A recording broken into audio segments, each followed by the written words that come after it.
Howdy folks, Sam here. I do hope you're keeping well. We're on lesson 6 now. You guys are just plowing through with this stuff. I really hope you're enjoying it. The piece of feedback I always get, both messages, comments, and in my private lessons, is that, good God, Sam, you put a lot into a little, and sometimes people find that a little bit overwhelming. I'm not going to step back and apologize for that because I'm giving you this stuff for free, even on my meager, phone camera budget. I'm not hiding anything. I'm not saying subscribe to this to get the full package. No, I'm giving you absolutely everything I can think of. I always have, and I always will do that. If you are struggling with something, if you've watched, several YouTube videos and you just can't get it into your head, or then we can have a lesson. Or if you are the sort of learner who likes to have a one-on-one interaction, then I can book you in for a private lesson, or you can have a private lesson because there's loads of great harmonica players out there. So then you can do that. But my point is, everything is being given to you. If you do find it a little bit intense, I'm not apologizing, but as I'm always saying, do just stop the video, pause it, break it down, then move on. And I guarantee, you'll get it. It's just time and practice and, enjoyment.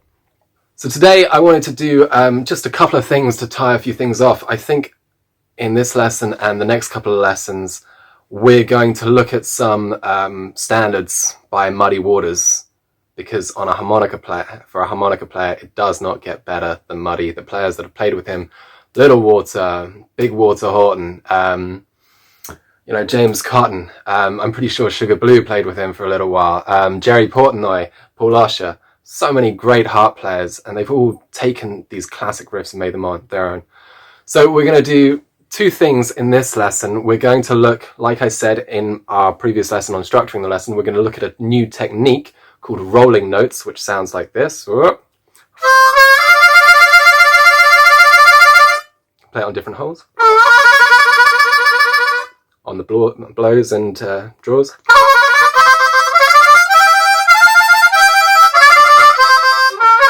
So we're going to spend a few minutes looking at that, and then we're going to look at some of the riffs harp players will play over Manish Boy and Hoochie Coochie Man, which I think we've done Manish Boy a bit, but we're going to look at some variations of the riffs, and that should give you a nice, short, controlled lesson.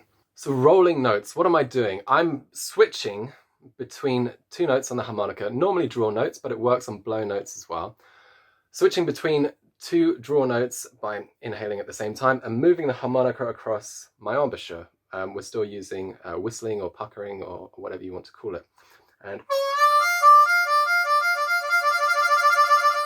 now, in the past, I normally say as much as possible it's your hands that do the movements, particularly the big movements like jumping across octaves. You generally, not a hard and fast rule, but as a general principle, you want to keep your head as still as possible.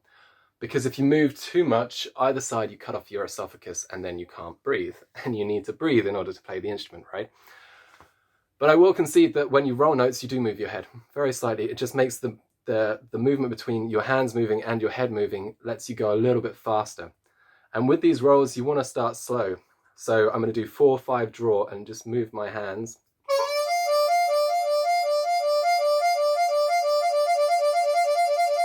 And then when I get my head involved as well, you can hear I can speed it up.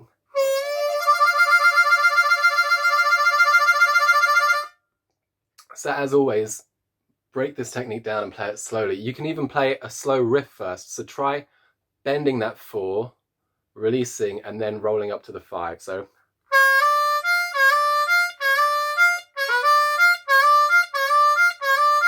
that's a lovely little lick there, by the way.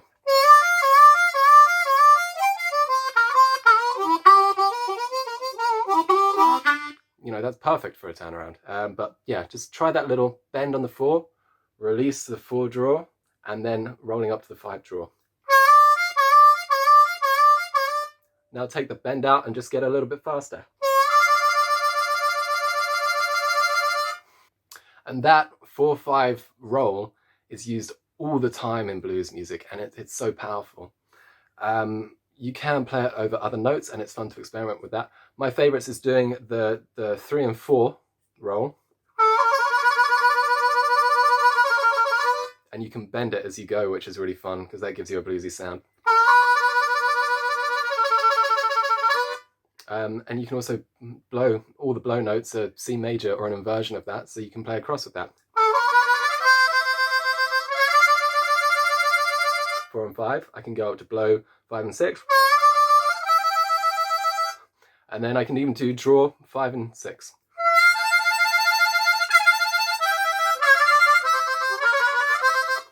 So obviously, as normal, I'm racing ahead there, but stop the video, break that technique down, and, you know, have some fun with it, because it's a fantastic soloing technique. Oh, one more thing you can do is, what I like to do is that 4 and 5 roll as well. I mentioned bending on the 2 and 3, but you can bend on the 4 and 5. And it's very similar to some pentatonic licks that a guitar player plays, so it's good for a rock sound as well. You can go...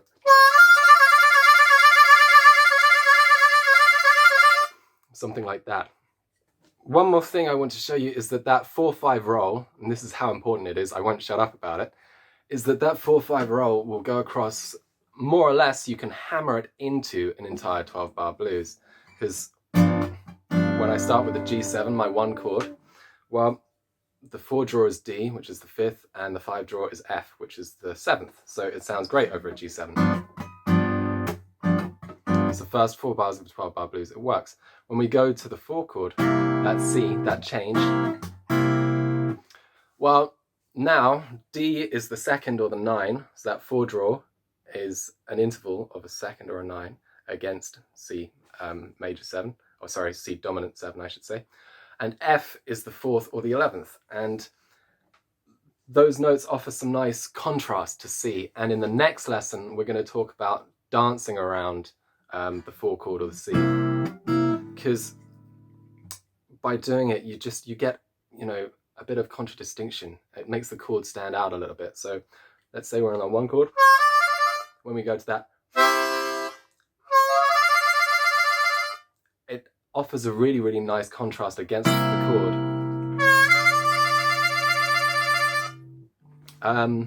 And next time we're going to look at a concept called dancing around the 4, where we just reference the C note.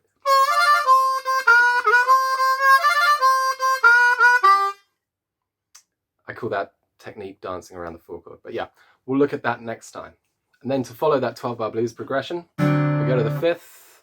We're now playing D and F, so arguably you'd want F sharp, but again, it offers a little bit of bluesy contrast. Back to the C, it works, and then back to the 1 chord.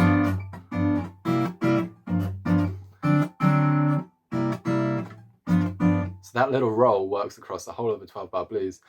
And if you feel like showing off and you're on a fast song, so you've got enough air to do it, you can just hold those notes while the band does the rest of the work and just sit in the background and everybody go, man, that guy can breathe, you know?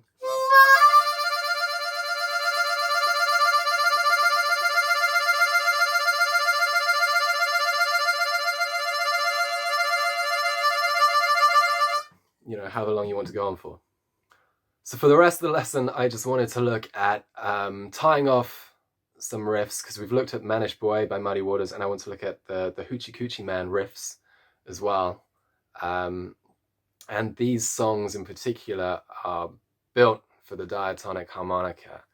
I remember the first time I went to the main blues bar in London for the jam, and I was much younger, maybe 21, 22, and I was really, really nervous. And I got up with the band, and I wasn't sure what they were going to call out, but I was ready to play a 12 bar over anything. And he just went, right, Hoochie Coochie Man, you got that, harp player? And I was like, oh buddy, I've got it, because this instrument really is built for this. And we brought the house down, and you know, it's always a great crowd pleaser, excuse me. But yeah, musicians do mix up the riffs, they mix up the lyrics. If you listen to my band, the Bad Day Blues Band, we do a version where it's the Manish Boy riff done to the lyrics of Hoochie Coochie Man, and we add the 12 bar in as well. And then when people start soloing, people start doing different stuff, and I change up the riff a little bit. So I'm going to give you some basic riffs to have fun with, in essence, and I will stop rambling and start getting to the point. So, looking at the Manish Boy riff, I think in our first or second lesson we looked at it played as chords.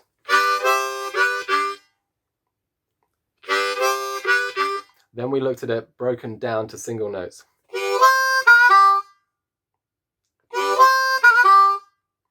And then we can break that a dent. So that there, just to recap, was 2-3 draw, up to blow 4, and then half step bend on the 3, and then blow 3 or draw 2. I recommend using draw 2.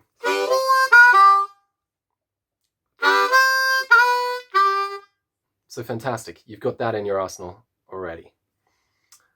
A variation on that I like to play is, what I'm doing is a slight bend and release on 4,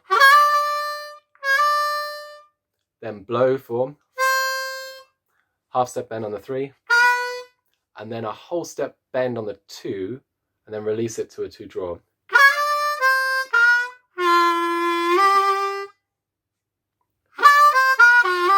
So if you listen to the way my band plays it, we'll go.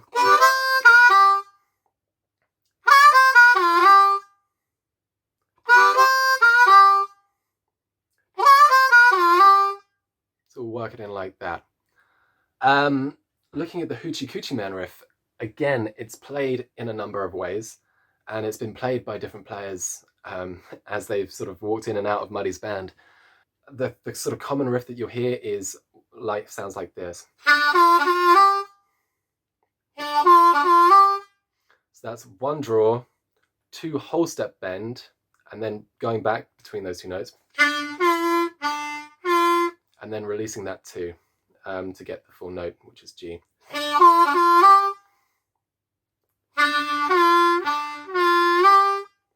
You can play that in a few places across the harmonica if you just want to get used to playing in other positions. So you can go 4 draw, 4 5, and then blow 6. You can do it at the top of the harmonica between 8 and 9 draw, and then blow 9. Now, if you're in Muddy's band, he would tell you not to do that. He liked his harmonica players playing between the 1 and the 6. He used to say to Jerry Portnoy, I can't remember the exact phrase, but it's more or less like keep it in the bass or keep it in the low end or something like that. I'm going to have to look up that phrase because it was a good Muddy Waters phrase. But yeah. Another riff he does on Hoochie Coochie Man, or that the players do on Hoochie Coochie Man is,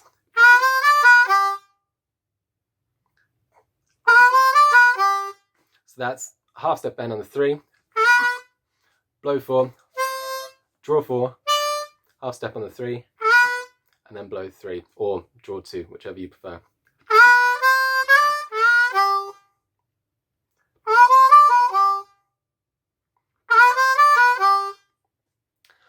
Now these riffs, every harmonica player needs to know them, and they're classic and they are so fun to play. They also teach you a very important principle in terms of the blues and in terms of playing with other people, which I think I touched about before, because obviously the harmonica is playing alongside Muddy singing. It's a call and response, you know. Gypsy woman told my mother before I was born, and so on and so forth. You're leaving space for the singer, and you're not overcrowding him or her, and you're working with the band in that respect. And same with all of your rhythm playing. Sometimes, you know, if I'm soloing, I'm opening my hands to get a bigger sound. If I'm just playing some rhythm in the background acoustically, I'm going to lower my breath and I'm going to close up my hands to just get a slightly muted tone. Same with the microphone. I might be, if I'm playing live with a mic, I might be rolling on, they've normally got volume switches on them, or you might have a pedal to boost your solo tone.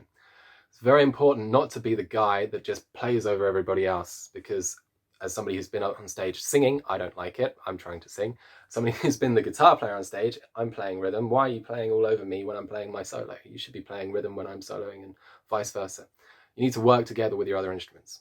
So those are some very, very good riffs to learn that and to sort of keep time and keep space.